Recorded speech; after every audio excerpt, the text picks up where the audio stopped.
Please, sir, don't take us away from here. Bruno Andrade was a man the world called a legend. A self-made millionaire, a builder of empires, a name that carried weight in boardrooms, on magazine covers, and across entire industries.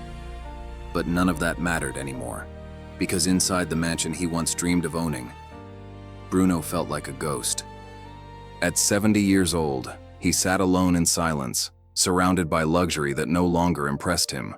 Golden frames, tall ceilings, expensive carpets that swallowed every sound, and a house so large it echoed with absence. Every corner screamed the same name: Helena. His wife. His best friend. The only person who ever made the world feel warm. She had been gone for only a few months, but to Bruno, it felt like time itself had stopped the day she left. Food had no taste. Mourning had no meaning. Money had no power. Because when the person you love is gone, even the most beautiful life becomes a prison. And Bruno was locked inside it. He closed his eyes, trying to breathe through the pain, when a soft voice suddenly touched his ears. Sweet, playful, almost alive. Come on, my love, get up. No laziness, it's already morning. You know God helps those who wake up early. Bruno's eyes snapped open. His heart jumped. For a second, he truly believed she was there. But it was only sunlight. Only dust floating in the air. Only silence again. He whispered, barely audible, I fell asleep again. And deep down, he asked himself the same question he had been asking every day since Helena died. Why wake up if there's nothing left to live for? He forced himself up from the chair, bones aching, chest heavy, and walked toward the giant window that overlooked the perfect gardens outside. 2 workers were trimming the rose bushes. Helena's roses, the flowers she loved. But Bruno didn't see beauty. He saw a reminder that everything that grows eventually withers. And just like that, the sound of a car pulling into the driveway broke the silence. His children had arrived, and Bruno didn't know it yet. But that visit would be the first domino in the chain of events that would change everything. Bruno stood at the entrance hall as his children walked in. Ricardo, the oldest, stepped forward first, sharp suit, phone in hand, eyes moving like a man who never truly stopped working. Gustavo followed, calm but distant, carrying the exhausted look of someone who lived inside airports and meetings. And then Livia, the youngest, rushed in with real emotion in her face. She grabbed her father's hands like she was afraid he might disappear. Dad, you look so pale, she said softly. You can't keep living locked inside this house. It's too big for you alone. Ricardo nodded, barely looking up from his screen. She's right. This isn't healthy. You need to travel, change your environment. A cruise, a mountain retreat, something. Gustavo added in a serious tone. We're worried you'll get sick, Dad. We know this house is full of memories of Mom, but staying stuck in the past is destroying you. Bruno listened to them and felt something strange. Not anger, not gratitude, just distance. Because he saw in their eyes that they loved him, yes, but they didn't understand. Their lives were full, busy, moving forward. They had their families, their careers, their schedules. And Bruno felt like an old object, still valuable, but no longer needed. He forced a weak smile. You're right, he said in a rough whisper. I'll travel. I need to clear my mind, find some peace. The relief on their faces was immediate. They thought he was finally trying to heal. They thought he was choosing life again. They had no idea that behind those words was something darker, something final. Bruno asked them to let him organize everything alone. He said he wanted privacy, time to find himself. That night they had a quick dinner together. They talked about business, about the grandchildren, about future plans. But Bruno barely spoke. He smiled when he had to, nodded when he should. And when they finally left, promising to call him the next day, the mansion returned to silence. Bruno walked slowly toward his office, and for the first time in months, his hands didn't tremble from sadness. They trembled from decision. Because he wasn't planning a vacation, he was planning a goodbye. Bruno sat behind the large wooden desk in his office, the same desk where he had signed million-dollar deals, the same desk where he once dreamed, planned, and built everything he owned. But that night, he wasn't building anything. He was ending it. A single lamp lit the room, casting a warm glow over the papers in front of him. And with slow, trembling hands, Bruno began to write. A letter. Not a business document. Not a contract. A farewell. He wrote to his children first. He apologized. He told them he loved them. He thanked them for everything. And then, he left instructions. Detailed instructions about the company, about the properties, about the accounts, about the inheritance. He was doing what a responsible man does when he believes his story is finished. When the ink dried, Bruno stared at the paper for a long time. His eyes filled, but he didn't cry loudly. He cried the way old men cry when they've already cried too much in life.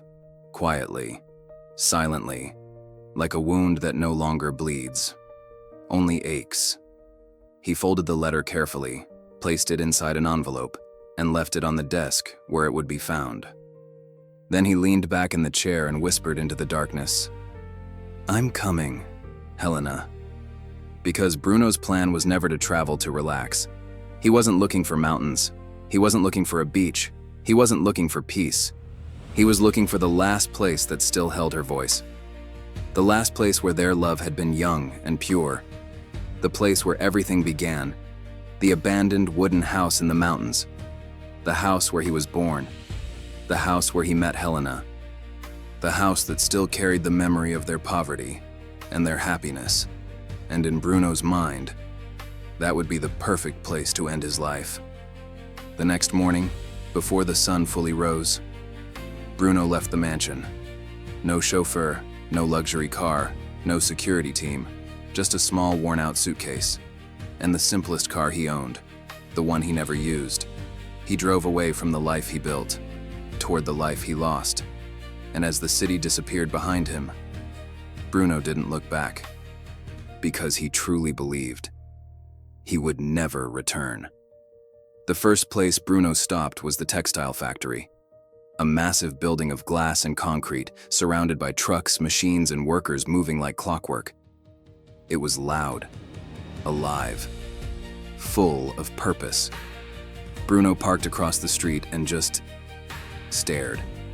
For a long moment, he didn't move, because in his mind, the factory didn't look like this. It looked like a small room, a single used sewing machine, a young man with tired hands, and Helena, sitting beside him late at night, stitching cheap shirts with her hair tied back, her eyes heavy but her smile still there. Back then, every coin they earned felt like a miracle. Every customer felt like a victory. They weren't rich, but they were hungry for life, and they had each other. Bruno swallowed hard, his throat tightening. Then he drove again, this time toward the farmlands.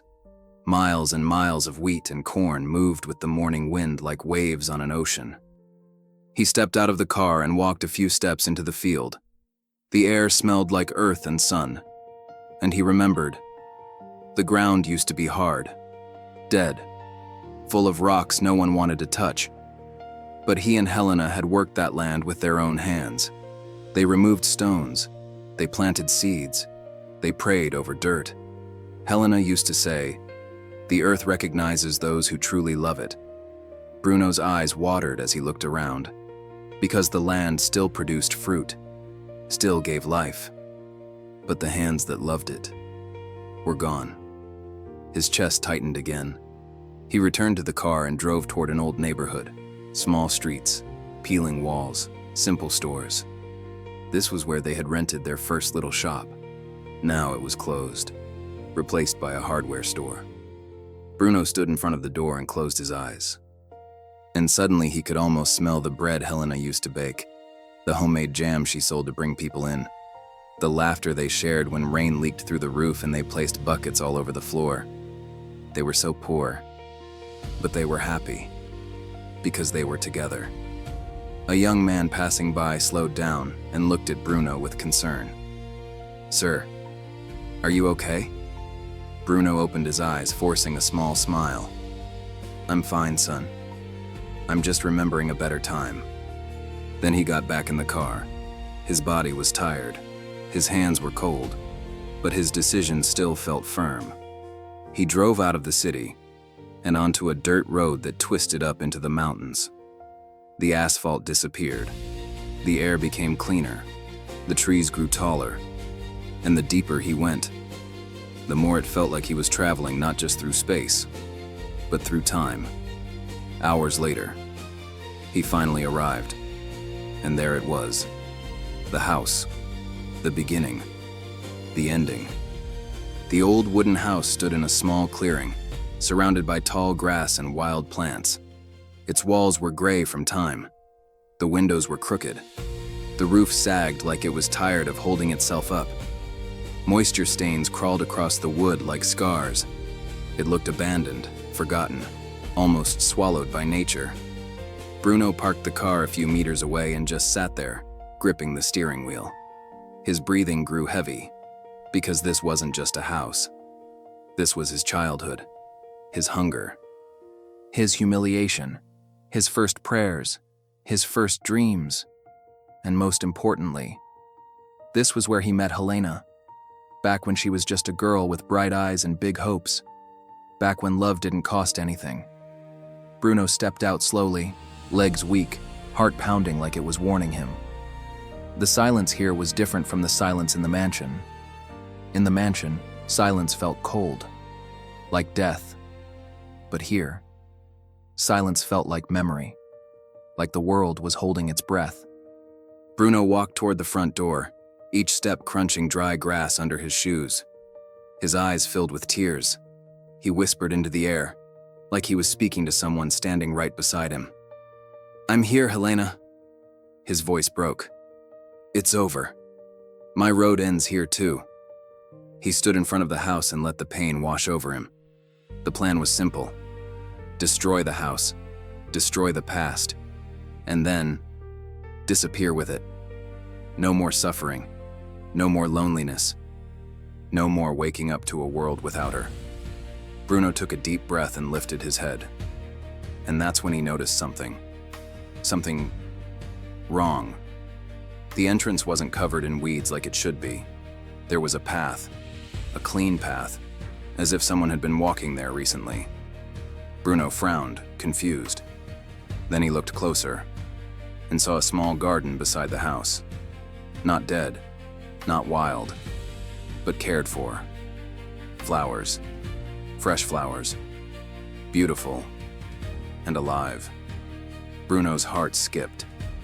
Who would be taking care of flowers up here, so far from everything?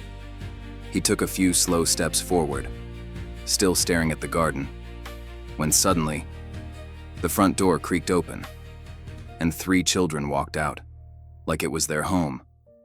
Bruno froze, because the house he came to destroy wasn't empty, not anymore. The 3 children stepped out laughing quietly, as if this was normal, as if this was their routine. 2 boys, thin, dirty, around 10 or 12 years old, carried small baskets in their hands. Behind them came a little girl, maybe 6, smiling like the world was still safe. They walked straight toward the garden. They knelt down carefully and began cutting flowers with surprising tenderness, like those flowers were precious, like they mattered. Bruno couldn't move. His mind couldn't process it. This house had been abandoned for years. No one lived up here. No one came here. So why were children acting like this place belonged to them? He took a step forward. The dry grass cracked under his shoe. The sound was small, but loud enough. All 3 children turned their heads at once, and in the same instant, their faces changed, their smiles vanished, their bodies stiffened, like animals caught in a trap. The oldest boy stepped in front of the others, instinctively shielding them. The smaller boy grabbed the girl's hand. The little girl's eyes widened in fear. Bruno raised his hand slightly, trying to show he wasn't a threat. His voice came out softer than expected. "Who are you?" The oldest boy swallowed hard. His eyes were sharp, but shaking. "Please," he whispered. "Don't send us away." Bruno blinked. I'm just asking. This house, it used to be mine." The boy's mouth trembled as he spoke faster, like he was running out of time. "We don't have anywhere else to go." He pointed to himself. "My name is Caio." Then the other boy. "This is Davi." Then the little girl who was gripping his shirt. "And she's Nina." Caio hesitated, then added quietly, "We're not blood brothers, but we decided to be." Bruno felt something twist inside his chest. Not pity, not anger, something deeper, something human. He took another step closer, carefully. "And how did you end up here?" Caio looked away, ashamed, like he didn't want to say it out loud. But the truth forced its way out. "We ran away from a shelter down in the city." His voice cracked. "They hit us, made us work. There was a man who took the money we got at traffic lights." Bruno's jaw tightened. A cold rage rose up his spine. He knew what hard work was. He knew hunger. But children being exploited? That lit a fire inside him he thought had died years ago. Davi finally spoke, shy and quiet, pointing toward the garden. "When we got here, it was all weeds." He swallowed. "But an old man taught us how to plant." "We fixed the roof with mud and branches," Caio added quickly, "so Nina wouldn't get wet when it rains. And we sell the flowers in the village," Davi whispered. "We buy bread, milk. We just want to stay together." Nina didn't speak. She just stared at Bruno, as if she was trying to read his soul. Bruno breathed in deeply.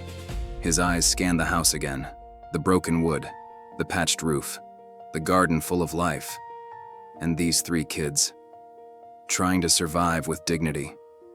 Then Bruno spoke, without thinking, and the words came out harsher than he meant. "You can't live here." The reaction was immediate. Caio went pale. Davy's eyes filled with tears. Nina clutched Caio's shirt so tight, her knuckles turned white. Caio's voice dropped into desperation. "Please, sir, don't take us away from here." And Bruno realized. They thought he was about to destroy the only place that had ever felt like home. Bruno's heart sank the moment he saw the fear in their faces. He immediately softened his tone. No, listen," he said quickly. "I'm not here to hurt you." Caio didn't believe him. Not yet, because life had taught those kids one rule. Adults don't help for free. Adults always take something. Bruno crouched slightly, trying to come down to their level. "This house, it was mine a long time ago. I didn't expect anyone to be here." Davi wiped his eyes with the back of his hand, still trembling. Caio looked like he was ready to run at any second. Bruno swallowed hard and spoke slower, carefully choosing his words. "I'm not saying you have to leave right now. I mean you deserve better than this. This place is dangerous." Caio's voice cracked. "It's still better than the street." That sentence hit Bruno like a punch, because it wasn't dramatic, it wasn't exaggerated. It was simple truth. Nina finally whispered, her voice tiny like a candle in the wind. "They'll take us back." She buried her face behind Caio's arm. "They'll make us go back." Bruno stared at her, and something inside him broke open. Because he didn't see a stranger. He saw a child who had been forced to grow up too soon. He stood up slowly, eyes locked on them. Then he said something he didn't plan to say. Something that surprised even him. "Okay." The kids froze. Bruno took a deep breath. "You can stay here. For now." Caio blinked, confused. You're not kicking us out?" Bruno shook his head. "No." Davi's shoulders dropped like he had been holding his breath for days, but Bruno continued. But you can't stay alone. It's too risky. There are people who would hurt you. Kaio's eyes narrowed, suspicious again. So what are you saying? Bruno hesitated, because he didn't have a perfect answer. He didn't have a plan. He only had a feeling. A strange feeling he hadn't felt since Helena died. A reason. I'm saying, Bruno said slowly, I'll stay with you. The words hung in the air, like a promise, like a miracle. Kaio stared at him. Seriously? Bruno nodded, more firmly now. Seriously. Nina's face lit up instantly. She stepped forward, eyes shining, and asked the question that made Bruno's chest tighten. Does that mean you're going to be our grandpa? Bruno froze. He could have corrected her. He could have said it was temporary. He could have said he was just helping until authorities came. But the hope in her eyes, that small, fragile hope, it reminded him of Helena. And in that moment, Bruno felt his heart turn upside down. His voice trembled, but he answered. Yes. He swallowed. Yes. I'll be your grandpa. Nina smiled so wide it looked like the sun came out. She clapped her hands and laughed like she had forgotten fear existed. Kaio and Davi looked at each other, still unsure if this was real. Nina ran back to the garden, grabbed a small bundle of flowers, and rushed to Bruno. She held them out with both hands. This is for you. Bruno took the flowers, hands shaking. They weren't expensive. They weren't perfect, but they were earned, grown, protected, loved. And Bruno felt a lump rise in his throat so fast, he almost couldn't speak. They're beautiful, he whispered. Thank you, sweetheart. Then the children led him inside. Bruno stepped through the doorway, and what he saw made his stomach twist. A few old sacks on the floor for beds. No blankets, no heating. Cold wood beneath their feet. The emptiness of survival. And suddenly, he thought about his mansion. Dozens of rooms, soft beds, silence everywhere. A house full of comfort, but no life. That night, Bruno stayed. He didn't sleep in a bed. He didn't sleep in luxury. He slept on the floor beside 3 children who had nothing. And yet somehow, they had more hope than he did. Before they fell asleep, Bruno covered them gently with his own jacket to protect them from the cold wind. And for the first time in months, he felt something he thought was gone forever. He felt needed. Morning came through a crack in the wooden wall, a thin line of sunlight cutting across the dusty floor. Bruno opened his eyes slowly. His back hurt. His joints screamed. The cold had settled into his bones like a punishment. But something was missing. The heavy sadness. The crushing emptiness. It wasn't there. For the first time in months, he woke up without drowning. He turned his head and saw them. Kaio curled up like a soldier, still half alert even in sleep. Davy breathing softly, peaceful for once. And Nina, hugging a worn piece of cloth like it was a teddy bear. Bruno stared at them for a long moment. 3 children abandoned by the world, yet still fighting to stay kind. Still trying to live. Nina shifted and opened her eyes. The second she saw Bruno, she sat up quickly, panic rising in her face. "Grandpa," she whispered. "Are you leaving?" Bruno didn't even think. He smiled, a real smile, one that reached his eyes. "No, sweetheart," he said gently. "I promised we'd sell flowers today, and I don't break promises."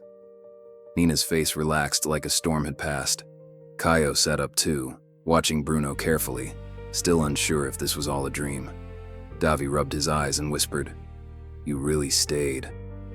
Bruno nodded. "I stayed." And that simple sentence meant more than any contract he ever signed. They ate what little food they had, dry bread, a small cup of milk, and a few scraps that the kids had saved. Bruno felt ashamed, not because of the food, but because he had lived surrounded by abundance. while these children survived on almost nothing. After breakfast, Caio and Davi grabbed the baskets. Nina took Bruno's hand like it belonged there, and together, they walked down the mountain toward the village. People passed them. Some ignored them completely. Some looked at the kids with disgust, like poverty was contagious. Bruno felt anger rising, but he held it in, because he wanted to understand their world without using his name as a weapon. They stood near the market, near the road, holding flowers out to strangers. "Fresh flowers, please." Most people didn't even look. Hours passed. The sun moved across the sky, and they barely sold anything. Bruno's heart broke watching Caio's face try to stay strong, watching Davi smile even when his stomach growled, watching Nina hold hope like it was the only thing keeping her alive. At the end of the day, they counted the money. It wasn't enough for much, but Caio wiped sweat from his forehead and said something that shocked Bruno. "Tomorrow will be better, Grandpa." Davi nodded quickly, eyes shining. "We'll sell more tomorrow. We'll fix the house little by little. You won't sleep on the floor anymore." Bruno let out a laugh. A real laugh. It was rare. So rare it almost hurt coming out. Two boys who had nothing, promising comfort to a man who had everything. But there was no selfishness in them, no manipulation, only gratitude, only love. And right then, Bruno felt something shift inside his chest, like a door opening, like Helena's death had closed his world. And these children were slowly unlocking it again. But before Bruno could fully breathe in that moment, a loud engine growled nearby. A gray pickup truck slammed to a stop. The air changed instantly. Caio and Davi froze, their faces drained of color. Nina stepped behind Bruno's leg, shaking, and a man's voice cut through the street like a knife. "Well, well, look where the little rats ran off to." Bruno turned slowly, and the moment he saw the man's eyes, he knew. This wasn't just some stranger. This was danger. The man stepped out of the truck like he owned the street. Big body, hard face, a smile that wasn't friendly, just cruel. Caio's hands tightened around the basket so hard his fingers turned white. Davi took a step back without even thinking. Nina pressed her face into Bruno's leg, trembling. The man looked down at them and laughed. "So this is where you've been hiding." His voice was full of poison. Bruno's eyes narrowed. "Who are you?" he asked, calm, but cold. The man didn't answer at first. Instead, he grabbed Caio by the collar like he was picking up trash. Caio gasped. Davi lunged forward to pull him back, and the man shoved Davi so hard the boy fell to the ground. Nina screamed. Bruno's blood turned to ice. He stepped forward instantly. "Let go of him." The man turned slowly, amused. "And you are?" "Who exactly, old man?" Bruno didn't shout. He didn't panic. He spoke the way powerful men speak when they're used to being obeyed. "I said, let go of him, now." The man hesitated for a second. Not because he respected Bruno, but because something in Bruno's voice didn't sound like fear. It sounded like authority.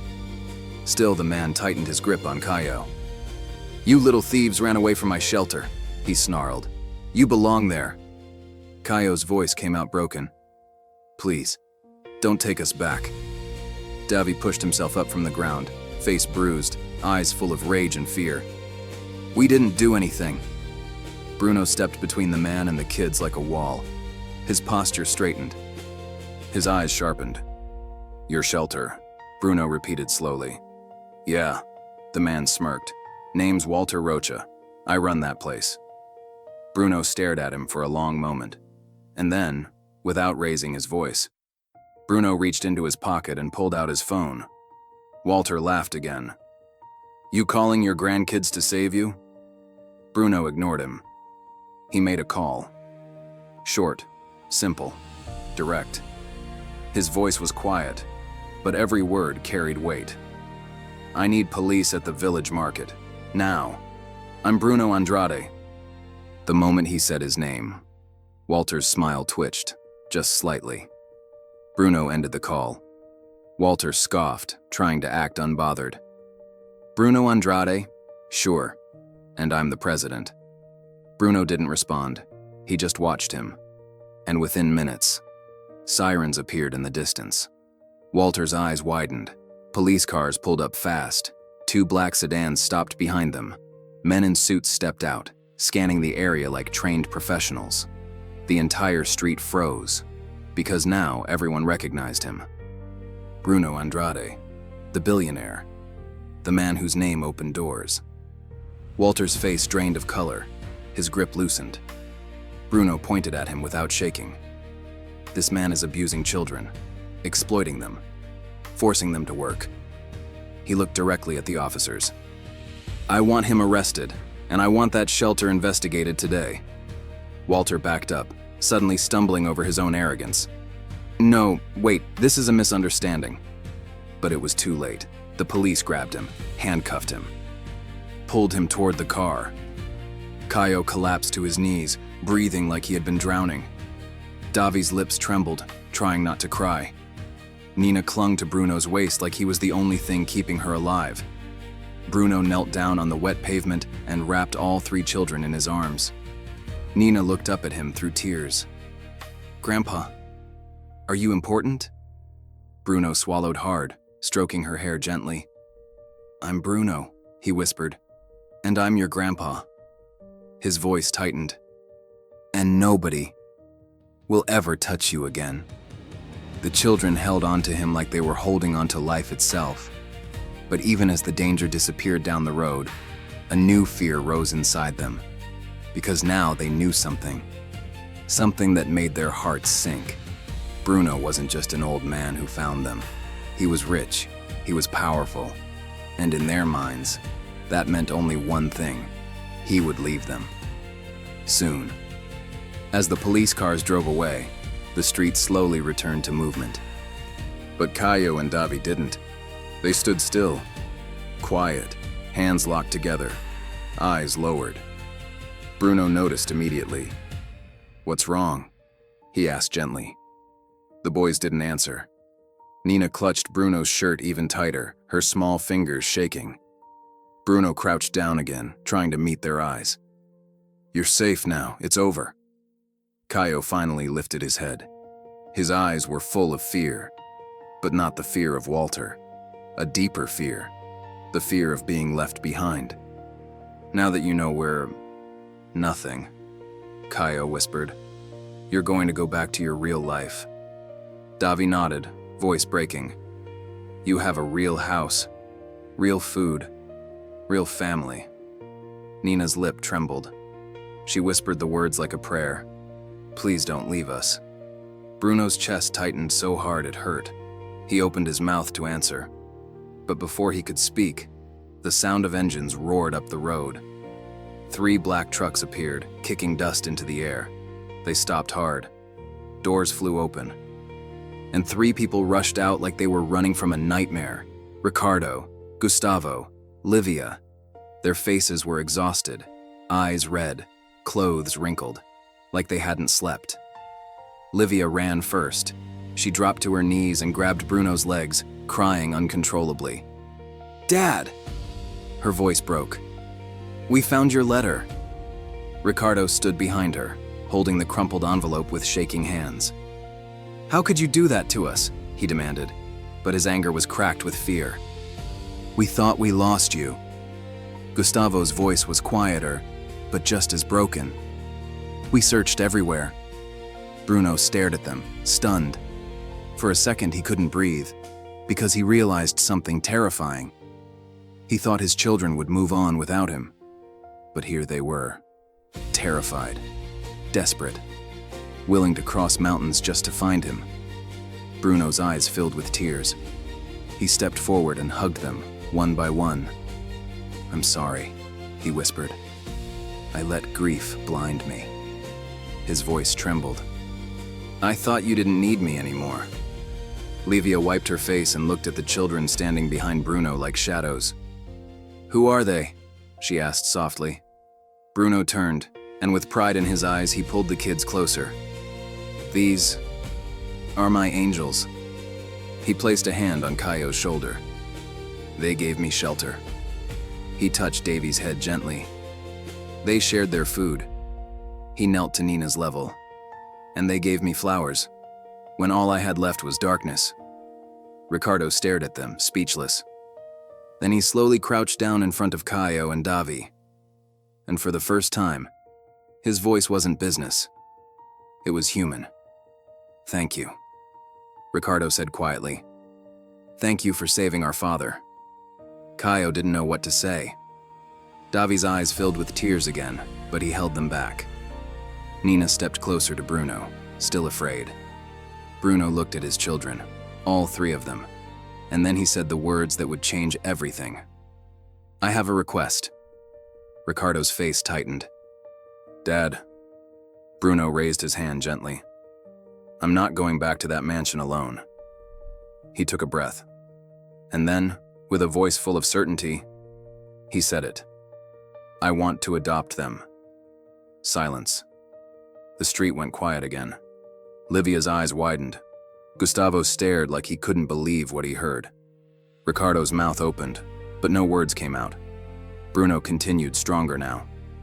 "Officially, legally, they won't depend on shelters.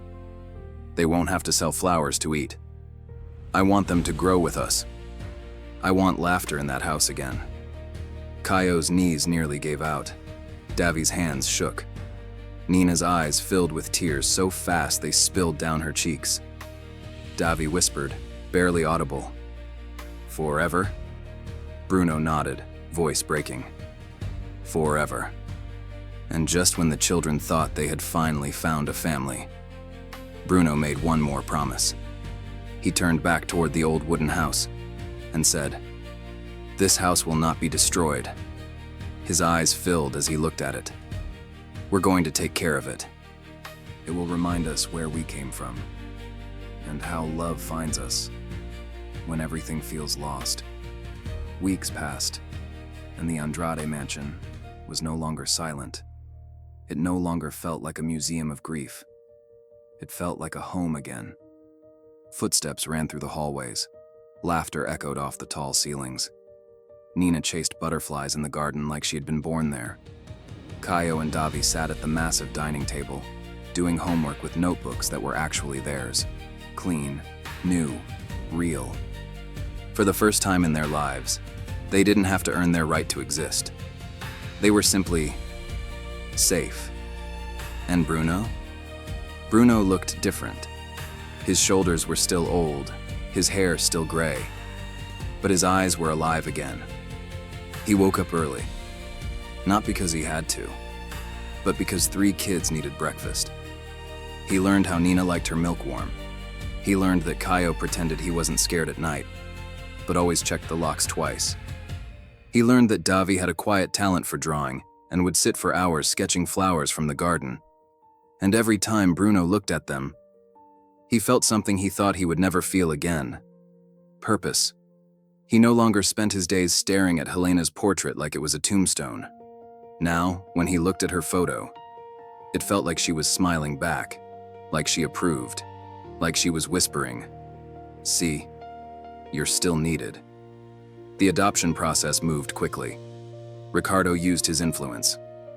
Gustavo handled every legal detail. Livia became Nina's best friend and big sister all at once. And the shelter that once terrified those children was no longer a place of fear. It was investigated, rebuilt, reformed. Walter Rocha faced justice, and the facility was transformed into something it should have been from the beginning. A real safe place. A real second chance. One afternoon, Bruno walked through the garden with a small flower tucked in his shirt pocket. A simple flower. The same kind Nina had given him that first day. He paused, looking at the roses Helena used to love. And for the first time, he didn't feel pain. He felt gratitude.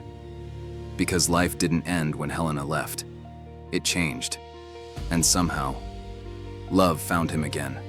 In the most unexpected place. Not in a mansion, not in money, but in an abandoned wooden house.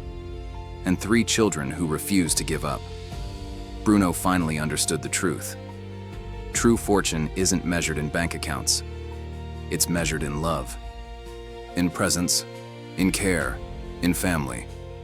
And as Nina ran up to him, hugging him tightly, she looked up and smiled. "Grandpa, you're not sad anymore." Bruno swallowed, eyes shining. "No, sweetheart." He kissed her forehead gently. "Because now, I have a reason to live again. And that's the real ending. Not destruction, not goodbye, but a new beginning. And if you think about it, Bruno didn't just find 3 children that day. He found the part of himself he thought was dead. Because grief doesn't only take people away, it takes meaning away. It makes you believe nothing matters anymore. It makes you believe your story is over. But sometimes, God, life, destiny, whatever you call it, has a different plan. Bruno drove up that mountain believing he was going to destroy the last piece of his past. He believed he was going there to end everything. But instead, he found a reason to keep going. He found laughter again. He found family again. He found purpose again. And those kids? They weren't intruders. They weren't a problem. They were a miracle hiding in plain sight. 3 souls rejected by the world, who ended up saving a man the world thought had everything. Because the truth is, money can build houses, but only love builds a home. And the real lesson of this story is simple. Sometimes the biggest blessing of your life comes disguised as an interruption, as a delay, as something you never planned. So if you're watching this right now and you feel empty, if you feel like you've lost everything, if you feel like nothing makes sense anymore, remember this. Your life can change in one single moment, one encounter, one unexpected door opening. A new beginning can be waiting for you in the place you least expect.